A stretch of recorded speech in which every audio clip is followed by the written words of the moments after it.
I had always believed I could balance it all. My demanding career, my marriage, and the fragile line between the two.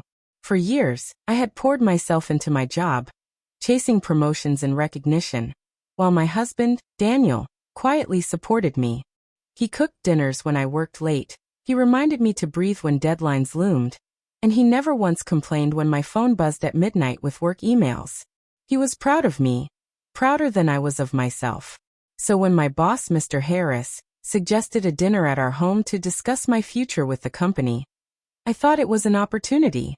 Daniel, ever supportive, offered to cook. "Let me handle the food," he said with a smile. "You just impress him." That night, Daniel outdid himself.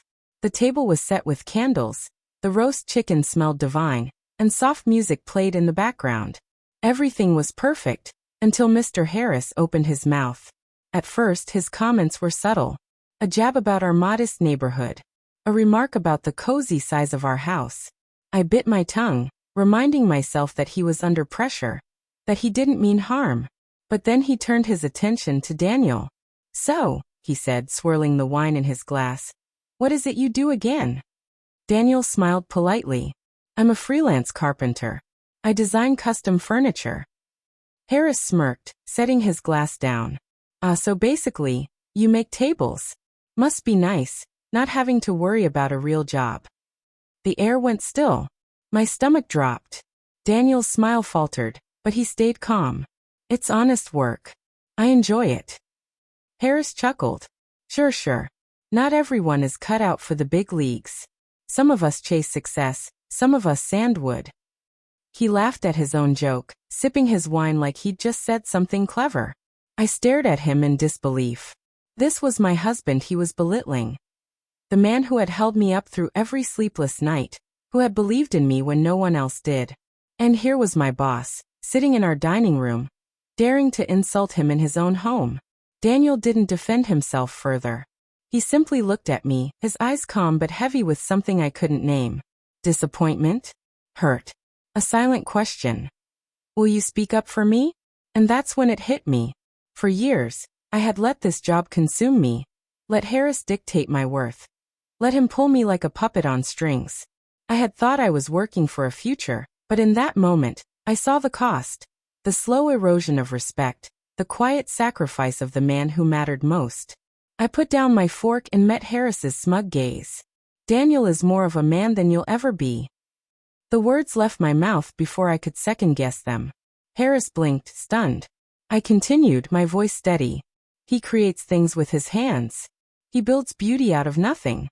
He supports me without belittling me. And he would never sit in another man's home and insult him." The silence was sharp enough to cut.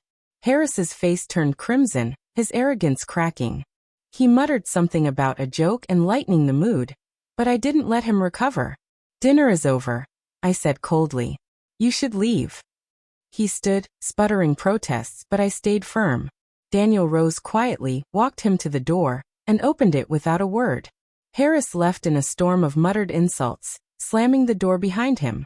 When the silence returned, I felt my body trembling.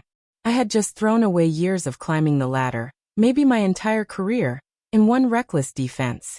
I turned to Daniel, tears stinging my eyes. "I'm sorry. I should have." But before I could finish, he pulled me into his arms. "You did exactly what you needed to do," he whispered. His embrace was steady, grounding.